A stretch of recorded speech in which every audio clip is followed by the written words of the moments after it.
Good morning. Welcome to Sambo on Saturday. Another morning where we've got two businesses in from the town of Gawler here. We've got Milton Vadoulis from Vadoulis Garden Centre in Gawler, and also Peter Ryan here from Rudall Rudall Lawyers. Now, every one of us every now and then need a lawyer to be able to fix up some of these things. And the whole reason for this segment is to be able to let people out there via Facebook and whatever they're actually looking on to be able to know a little bit more about these businesses that we have in our town. And certainly Gawler has there's nothing you can't get in Gawler, whether it's to do with any lawyer type things or planting up a beautiful garden. And certainly Milton, my garden certainly has a lot of your plants in it. So we'll go to you first, Milton. Wow, what a centre you have. And I mean, without a doubt, you've been around for over 60 years, and Parry, your father and mother and everybody started up from basically a shed, on a block out at Rosedale. Yes. And then all of a sudden they said, well, Gawler's got pretty good potential. And they came on in, and of course you were at school, getting all those brains that you developed from school, and then went on to the success that it is today. So can you tell us a bit about, what made you say, well, I'll follow on from Dad and Mum and build it up, because it's certainly been a very successful credit to Gawler. Yeah, thanks, Brian. Look, I guess it wasn't my chosen field. I was forced, I shouldn't say forced, I was gently forced into it, but I must say it didn't take very long for me to really develop a love and enjoy it. So it didn't take long for me to do that, and then of course straight after school they put me into the business. Well, I actually bought the business from them with their help, and took over at a very young age, and then I started doing some horticultural studies to learn more about it. So, as I say, it didn't take me long to really love the work. So I haven't been there for 60 years, I might just say. No, I didn't think you had. But it's the business. I think it's 42 years that I've been there. But yes, the business started out at Rosedale in 1960. Yep. But originally started with Mum and Dad. They rented a block of land where the Adelaide Airport is now. Oh, right. And they used to grow trees there. Yep. And that's what made them decide that this is the future. Yep. So they looked for a parcel of land that was cheap enough for them to buy. Yep. And of course they had to come right out to the Barossa to Rosedale to find something that was cheap enough for them. In their range, Yeah, so that's how it started. And look, there's been lots of ups and downs, lots of tears and happy times and good times, bad times, but overall it's been a real success, and it's been wonderful to be part of it. That's great, Milton. And Peter, you have certainly continued on the great service of Rudall Rudall. It's certainly been around a long time, right back. I certainly remember the Bills family and other people, but I didn't really know a lot about the name Rudall Rudall. So, Matt, perhaps you can tell us a little bit about where you came to fit into this very successful business. I'm a latecomer to Rudall and Rudall. I've only been there nearly 30 years. We can trace our roots back to about 1854 when the John Rudall came over from England. He was a lawyer in England. He came to Australia to go to the goldfields. Right. Didn't make any money over there and ended up settling in Adelaide to start with, and then moving up to Gawler. Yep. He had a few children, one of whom became a lawyer in partnership with him. That's the name Rudall and Rudall. Oh, yes. And that Rudall's son also joined in. So the original John Rudall ended up becoming a magistrate and going out to Eyre Peninsula, and there's a town named after him over there. Yep. But the Rudall family's connection ended shortly after World War II, because both of their sons, who were also going to become in the business, died in the war. That's when the Bills family came along, and a few other partners, and I came in 1991, and have been there ever since, and now in partnership with Nick Pullman, and we employ 4 lawyers and a few administrative staff as well. So that's great. It's certainly grown over the last few years. You've also got now an office in Adelaide and that sort of thing in the city. Do you find that by getting the staff to be able to come and keep up the service that you offer, it's certainly been an impressive history of what you've offered in Gawler and Barossa over the years, and people like me that are getting older, and our financial advisor said the other day, you've got to redo your will, so we're going to have to come and knock on your door soon. And so that's not only with us, but for so many people, we've just got to keep all of those things up to date. So keep them up to date. On the go all the time training. Absolutely, keep those documents up to date. The COVID events in the world have seen us a lot of people inquiring about those things. It's just caused them to pick up the phone. They've been thinking about it, but that's the reason for doing it. So we have an office in Tanunda as well, which we opened up early in the year because that's great. We saw an opportunity up there, and we've got a couple of staff who are based locally up there, and one of the important things about being a lawyer in a country town is having a sense of community with that country town, and that's what I really love about Gawler. We're doing the same up in the Barossa as well. So you're busier because of COVID, are you? We've had lots of inquiries about those. Is that those right? sort of things. Yeah, I don't know whether it's people have had more time on their hands. Yes. So they've been at home a bit more often. So doing more thinking and talking.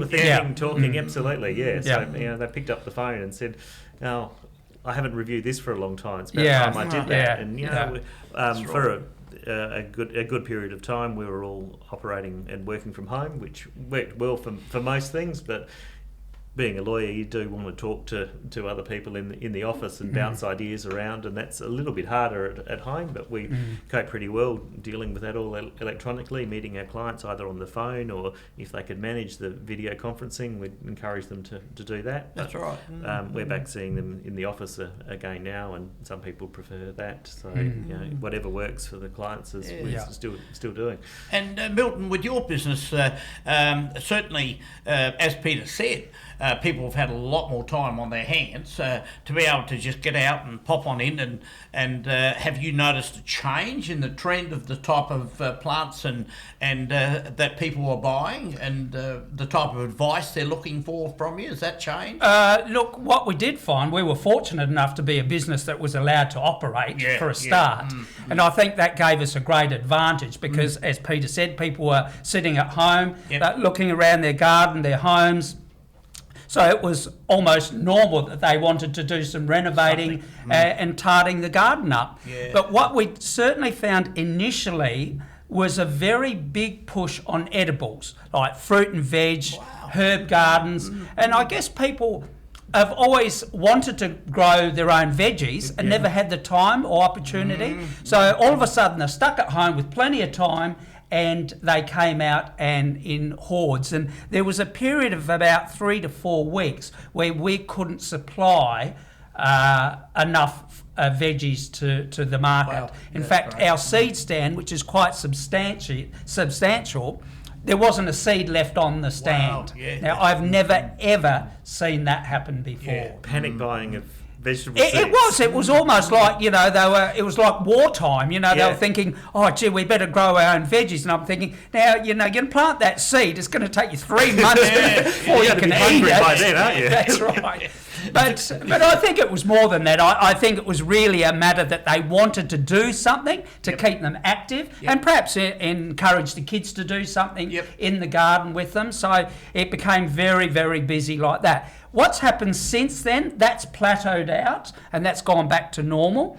And then post that, we had a lot of people wanting to just decorate their garden. So we went from fruit and veg being really popular to flowers being really popular. So we went from one extreme to edibles to flowers. Then all of a sudden we couldn't get enough flowers. It's quite bizarre. And even today, like each week I'm on the phone just about all day long looking for stock all around Australia because we just can't get it. It's all run out.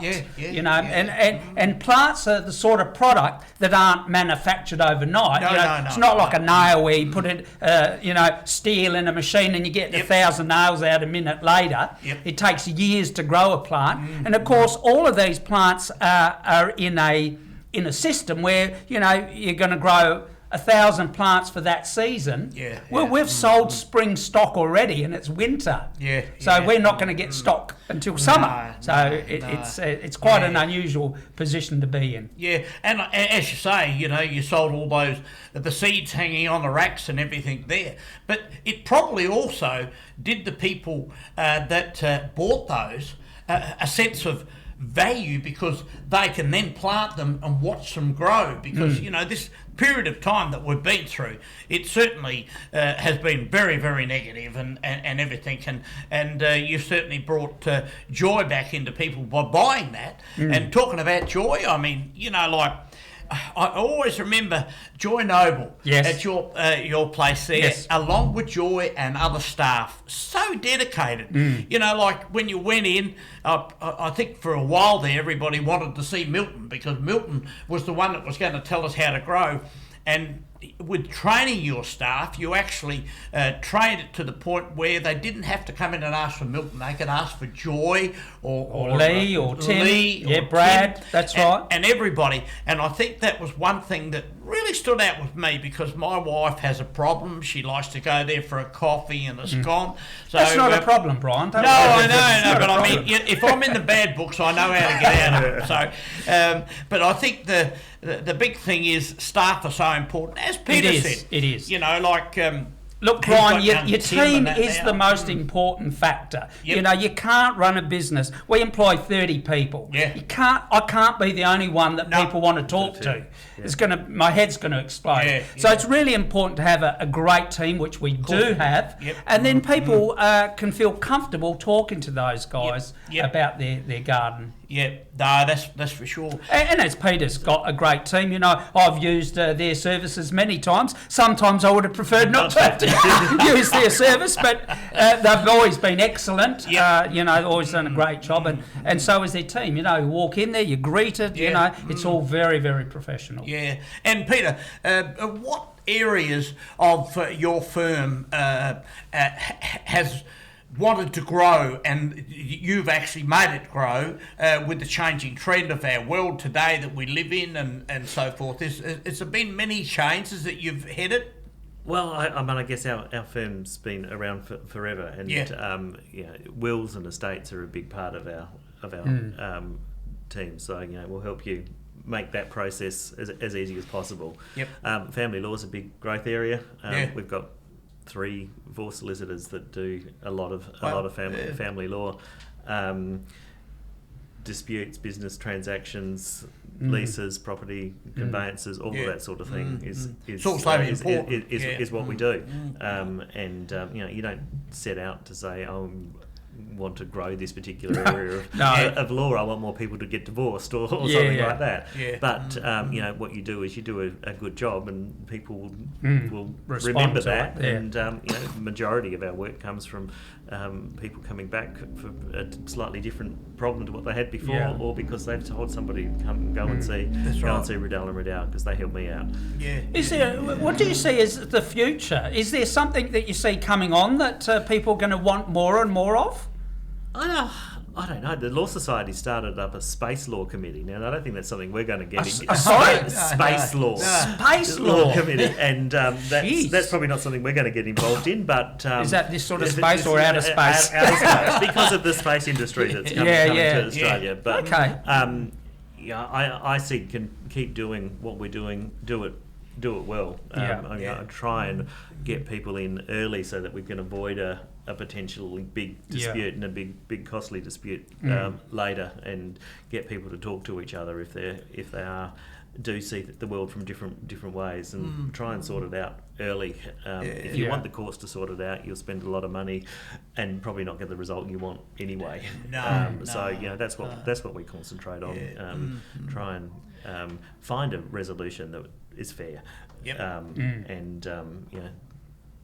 that's what I think is the best way of No, dealing that's with the good. law. And Milton, you've certainly, over the last, well, I suppose it's probably been 8 to 10 years, I suppose, or it might have been more, you've gone into a lot of non-plant style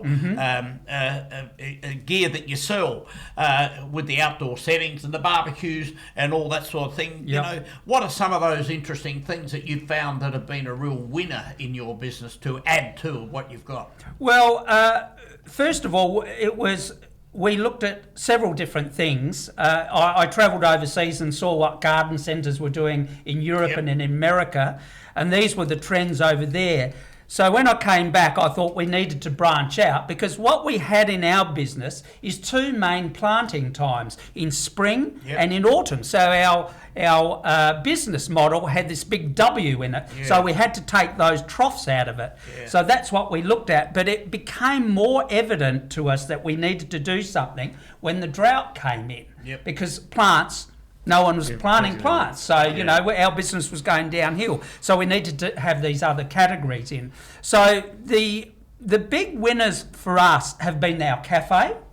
That draws a lot of people in and creates a great buzz. And of course our outdoor living, like the outdoor furniture, which we do a lot of importing ourselves. We have the right product at the right price, and you know, locally, so people can come locally and there it is, it's ready to go home that day if that's what you want. That's certainly been the winners for us. There's certainly been some new trends that we've found are really popular. Is indoor plants have re-emerged as an extremely popular item, and of course along with those goes all the indoor decor, like indoor pots and stuff like that. It's absolutely amazing how much of that we are selling at the moment. Well, I think that's the thing now.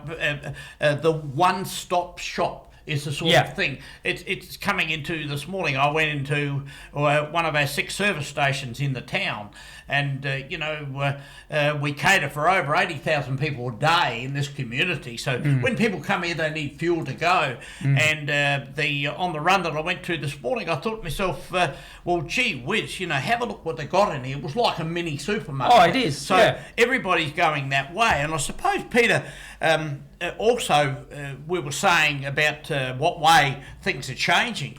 But as you say, they're talking about these different styles of things, and you may well have to employ staff to be able to cater for that person that wants that new type of information and space law.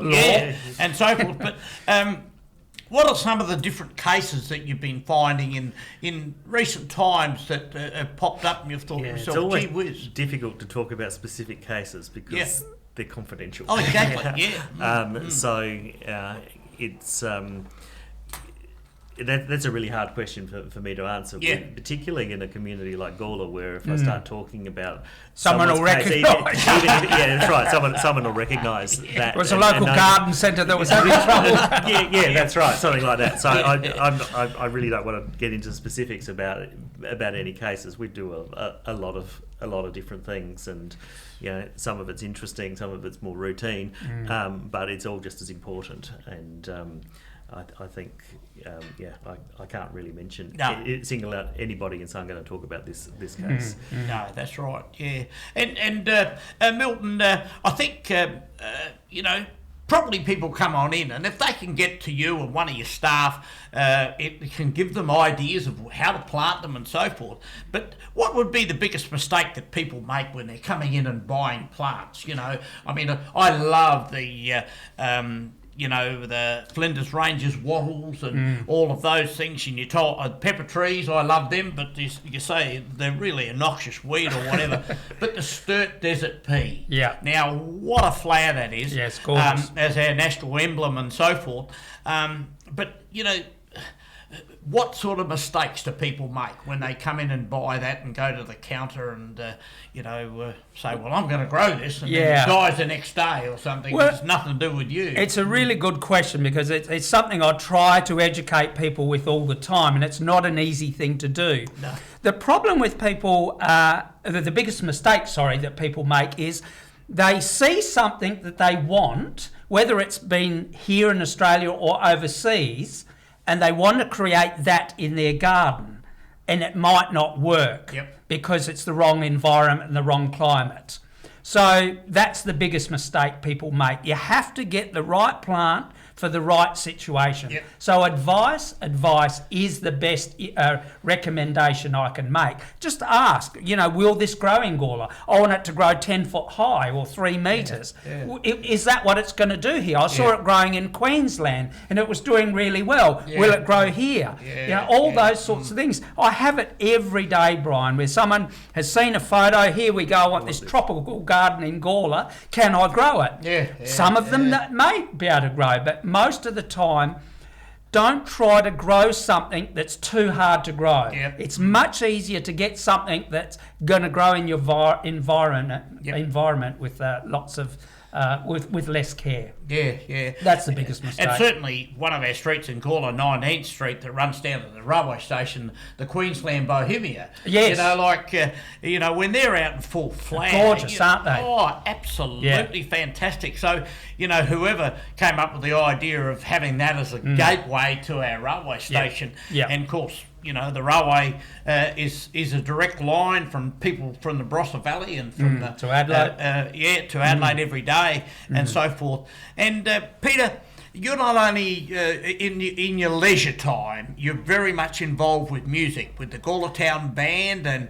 other areas and so forth. And over the last, I suppose, how long have I known you? Probably about 15 years. Probably more than that, Brian. Well, that's right. I'm getting old. But music is certainly part of your life, along with your wife, Nikki. Yes. That have done so much for the Gawler Town Band. I suppose in lots of ways you've really resurrected it. We heard from Shane before that so many of the band now are young people. That's right. Wow, that's great. And Shane's been a great supporter of ours as well. But I met Nikki in the band, and it's been a big part of our lives. So the love affair started from the band. Fantastic! Wow. Music to the ears, that's music to the ears. We've been in recess. We haven't been able to practice, and we're going back next week, and it's something we're really looking forward to in a slightly modified form, but hopefully not for too long. So. It's as I said, it's been a big part of my life. I really enjoy it, and I think that, to see the band come on with our young conductor Connor, and the number of people who make me look really old in the band is really great, and I think it's got a great future. What instrument do you play? I play saxophone. Oh, nice. So, that's the Gawler Town Band. Gawler Town Band, yeah. So I actually started playing with them many years ago. I played the tuba. Oh, the tuba. Yeah. Wow. God, Not for very long, but... No, I played the full. That was, what's his name? Hutchins, wasn't it? Hutchins. Peter Hutchins. Peter Hutchins. He was our conductor for a long time. Well, he was my teacher. So... now, good fun. That's great. And Milton, what's a passion of yours that a lot of people don't know? How do you sort of unwind? You have your TV show and you're always on the run, and I don't know whether I just go down on the days when you're there, but you're always there. Oh, well, I see you coming, Brian. I've got the cameras up, so I better get in there. Brian's coming. But, I mean, what passion do you have outside of work? Well, one of the things that I've been doing since I was a teenager is surfing. So I still surf. I love surfing, so I travel around the country finding all the good surf spots. And I snow ski. They're the two things that I really love to do when I can. So I love the beach and, getting in the water. Both my kids surf with me now, so it's great fun to go out with them and enjoy that. So that's great. I mean, you've got to have some way to break away. And Peter, you're into vintage cars. And what have we got? What's the latest one you have? The latest one I've got, I've still got my old Mercedes. Yeah, still got that. Yeah. And that's had a bit of work done on it the last year, so it's up and running. Well again now. That's right. But I'm also a swimming referee, volunteer. The kids are very keen competitive swimmers. Joshua, the oldest one, has represented the state a few times, so I get involved in being a referee. And I really love travelling around the country South Australian country. I also go interstate and referee. And wow, that's good. One of the big disappointments of this year is that I was supposed to be going to the national championships in Perth in April. So cancelled. And that was cancelled. So that was going to be my opportunity to go and officiate over there, and that's always good fun. So, that's great. And Milton, your garden centre has grown so much in recent years. Is there any plans about setting up another one or going bigger? Because there's certainly houses squeezing all around you at the moment down in that area there, and Gawler's growing so rapidly, especially with the shopping facilities that are being supplied here. And perhaps the other question too is that we've now found that some of the supermarket stores are also selling the same products that you sell, but nowhere near with that service of what you and your staff offer. So plans for the future? Well, yes, look, we have got plans for the future. Unfortunately, the site we're on is such a good site, but there is a lot of pressure on that site. It's very expensive to keep staying there with land taxes and what have you. We have been looking for several years at sites in the city to sort of do a smaller version of what we're doing. We found a couple of locations we thought were okay. We've had quite a bit of interest with other councils to relocate us to their area. At this stage, we're still just planning those, and we'll see what happens in the future. Gawler's been very good to us. We'd like to remain where we are for as long as we are, as long as we can, I should say. But realistically, will we be there in 10 years' time? I don't think we could afford to stay on that site. Certainly not in the capacity that we're at the moment. So we are looking at other sites. We hope to, we're 60 years old. I've got a son and a daughter. The son works in the nursery at the moment on weekends. Whether he feels, like he wants to take it further, time will tell, I guess. So, of course it will, And Peter, you over the years, you've been very much involved with community affairs, whether it's to do with you and I starting up the Visitor Information Centre back on those particular boards, and now today we have the Business Development Board, which are doing a great job, and they just want to get all the businesses involved to be able to work together. And I think this is the big thing about Gawler, is that it's the best of town and country, and we must keep working together, whether it's in your field or Milton's field and so forth there. Because the big supermarkets are going to come on in, and they're going to change some things, but the actual what you've developed is never going to change. It's always going to be there and wanted by the people of our community. And I hope so. I hope you're right. I think that's how. So is there any particular businesses that are a favourite to you, Peter? And then I'll ask you. Vadoulis Garden Centre. That's right, Well, that's a free call. Yeah. No, look. Here's some I lollies. think the great thing about Gawler is that there's so many to choose from, and they're all good. And you try and support the local where you can. And, that's what I try to do. And you can go to get your music from Shane. You can get clothes. You can get plants. You can get anything you want in sweets. I did Gawler sweets, of course. These look good, don't they? They're nice and soft. Not in the pot. And Mario's watching. So no, I can't see him. So and yourself. Like, I agree with Peter. Gawler's a fabulous place that's got a wide variety of really good run stores. If I look at the one I visit the most, it would be She's Apples. I'm there 3 or 4 times a week. Great. Have great fresh produce and all the food that, and I think, with everyone staying home at the moment, I've actually started to do more cooking as well. So I've been in and out of there quite a bit. So I've enjoyed going that. But there's some great shops, Men's Land, I think, in Gawler for clothes is a very well run store. The jewellery shops, the eateries are fantastic. I think Gawler's really well catered for, and I just hope that everyone supports their local stores more and more, so they don't disappear. No, with the hotels and, the exchange and all of the pubs that are starting to cater for young people as well, we're going to keep our young people in our community,